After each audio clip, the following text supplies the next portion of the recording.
Hi guys, welcome back to the channel. It's your girl E to the T to the A, back again with another video. You know what time it is, guys. This video is from Verse. It's titled Why Finland Built an Underground City. So if you want to know why Finland built an underground city, keep watching this video and give me a like, subscribe if you're not subscribed. And without more talking, let's get into the business of today. Beneath the capital of Finland lies a massive network of bunkers and tunnels spread out all across the city. It's so vast that it can fit about 150% of Helsinki's entire population. You may be asking yourself why something like this is even needed, but if you zoom out of Helsinki, it'll become obvious why. Finland shares a 1,340-kilometer border with Russia, and their past, to say the least, isn't an amazing one. Look no further back than World War II, when the Soviet Union invaded Finland in what is now known as the famous Winter War. Even though Finland embarrassed the Soviet Union in the war, Helsinki was still ultimately bombed heavily, and Finland also ended up losing 9% of their territory to the USSR with the Moscow Peace Treaty. It's safe to say they haven't been on amazing terms since. However, it's been pretty stable. For the past few decades, Finland has had to walk the line between Soviet and Western influence. They adopted an unwavering stance of neutrality and stayed out of NATO in order to maintain a buffer between the organization and the Soviet Union, as well as to avoid antagonizing them in. Honestly, behind every move you see people make, you see countries make, there is a reason behind it, and it's so interesting that we get to know all of this from just watching videos on YouTube. That's really incredible. Any way that could potentially be used as an excuse to ignite a conflict. It was during the height of the Cold War, though, that Finland realized not even neutrality could save them from the Soviet Union. When the US and the USSR edged closer to mutually assured destruction in the 1960s, the Finnish government was well aware of their country's proximity to Moscow, and therefore the risk of nuclear fallout. So they wanted to be prepared for the worst. This set about the beginning to extensively build below the surface in the event of a disaster. As a result of these conditions, today Helsinki has a fully functioning underground network. Located on varying levels 30 to 60 meters under the surface, Helsinki has almost 10 million square meters of underground spaces with a 200-kilometer tunnel network. That's enough space to store 50,000 double-decker buses. The thing is, though, their underground network is so vast and incorporated with civilian life that some people even call it the underground city instead. Take, for instance, the Merihaka bunker. This is what it looks like. Indoor playgrounds, sports centers, and even a cafe.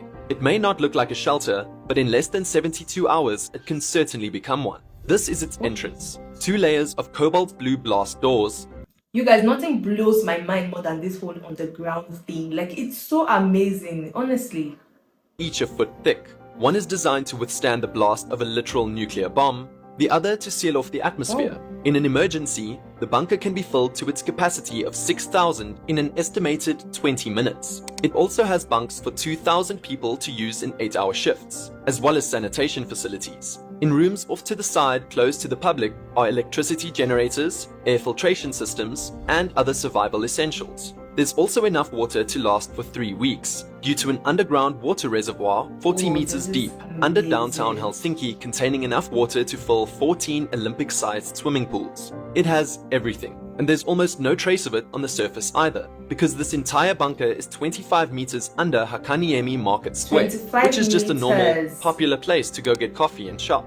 Also, just because these places are underground doesn't mean they're barely used in peacetime. For example, the world's largest underground bus station, Kamppi bus station, transports 170,000 people a day. And of course, above ground, you would barely notice a thing. You see, this is a way of life for Finnish people. It's not unique to them at all. There's swimming pools, running tracks, shopping malls, go-karting tracks, and even a famous church carved from bedrock, all underground. A whole church. Simply put, a lot of stuff is underground. It's almost built into their culture. So much so that Finnish law requires every apartment and work building with a floor area of at least 1,200 square meters to have a civil defense shelter. During peacetime, they're obviously used as storage space or for recreational purposes, but it's required that these shelters can be completely emptied and be used as a bomb shelter within, again, just 72 hours if danger arrives. These aren't just basic shelters either that we're talking about. I mean, they're outfitted with self-contained power and ventilation systems, water tanks, medicine, tools, and airtight metal doors, just to name a few. You guys, this underground bunkers is like a whole world on its own. Like everything is there, it's fully equipped. Things. There also must be enough food and water, air filtration, and other systems to last for at least 3 days. As a result of this law, Finland has over 54,000 bomb shelters scattered around the country, and Helsinki over 5,500, creating this vast underground network. Approximately 85% of these are private shelters in individual buildings, and the public shelters are even more war-ready. Take for example this Santa Park located in Rovaniemi, the capital of Lapland. It's a famous underground Christmas theme park known for being one of the best winter destinations in the world, which tens of thousands of people visit each year. There's Santa's post office, elf school, reindeers, and all that. Yet, its main purpose is far from festive. Just like everything else, its original and main purpose is that of an air raid shelter, equipped to withstand bombings or a chemical or nuclear attack, and can house 3,600 people. It has camping beds, first aid kits, and even equipment to dig a tunnel back to the surface in case the construction collapses. A separate well provides water as well. This and all other public shelters also have enough resources to keep its inhabitants surviving for 2 weeks, compared to the 3-day minimum for the private ones. Now, in recent years, the Finnish government had never really felt an imminent threat to their country, but given the fairly recent Russian invasion of Ukraine, this has all changed. Russia's unprovoked war and aggression has not only put Finland on high alert, but they also did the one thing they weren't supposed to do: apply to NATO. Before the war, public support for Finland joining NATO was just 28%, and since then it's jumped to as high as 76%. So like after the war, a lot of people saw the need why they need to join the NATO. So like the support for it has gone up from 28% to 78% to 76%, which is a lot.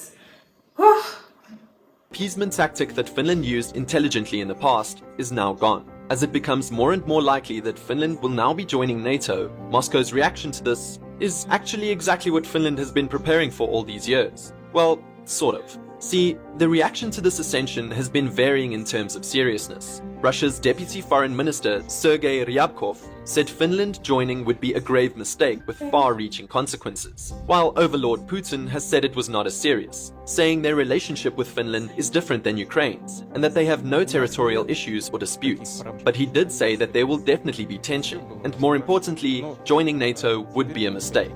Make of that what you will. Regardless of this though, Finland is definitely prepared in the event of an attack. So let's say Russia does do just that. Well, first of all, the Finnish government believes it can rely on credible military intelligence that will hopefully give people 72 hours notice of hostilities as well as warning of an imminent attack. Everyone would then be alerted by sirens stationed around the country going off, and their phones alarming them to take cover in the closest shelter. Finally, citizens would descend into the tunnels through covert entrances on the streets above. It's a pretty solid plan. And if we're playing this what-if game of Russia attacking Finland, then honestly Finland might also be set above ground as well, at least for some time. While the nation of 5.5 million has a wartime strength of just 280,000 troops, it did not abolish military conscription for males as many other Western nations did after the end of the Cold War. Meaning in terms of reserves they can mobilize, that number is closer to 900,000, 6% of their entire population. For comparison, that'd be like 20 million people being in the US Army Reserves. Finland also has the largest artillery capability in Western Europe and spends 2% of their GDP on defense, a higher level than many NATO countries. I'm not saying Finland would win in the end, but to be fair, they were able to inflict severe casualties on the Soviet Union during the Winter War and hold them off. So who knows how long they'd last this time. Now, not only does Helsinki have probably one of the largest and most comprehensive subterranean city systems in the world for its size, but it actually might be branching out of Finland itself. Earlier, I mentioned that Helsinki has a 200-kilometer underground tunnel network, but that won't be the end of it. There's plans for it to be expanded across the Gulf of Finland to connect the city of Helsinki and Tallinn, the capital of Estonia, via a 100-kilometer-long undersea rail tunnel for a cost of almost $15 billion. This would not only improve connectivity between the two capitals and reduce travel time from 2 hours by ferry to only 20 minutes by train, but it'd also sort of give Estonia access to Helsinki's shelter network. So even in the travel sector, it's positively affecting it, because it has reduced a journey of a lot of hours has been reduced to just 20 minutes. That's interesting. Which in turn could save even more lives. Though of course, if it comes to the point where somehow Russia attacks Estonia, which is a NATO country by the way, then we might have a problem on our hands that not even Finland's underground shelters can truly save us from. That is total nuclear war. Did you guys learn anything from this video? Because I learned a lot. At least now we know why Finland built an underground city, so we're not left wondering why anymore. That's what was really beautiful to get to know. A lot of information packed in this video. Just watch it with an open mind. Share to your family, to your friends. Subscribe to me. Give me a big like. Comment down below what you learned. Do you think this was a good idea? Do you think them building an underground city was a good idea? What do you think? Let's interact in the comments, guys. Thank you so much for watching up to this point, and I'll see you in my next video. Bye.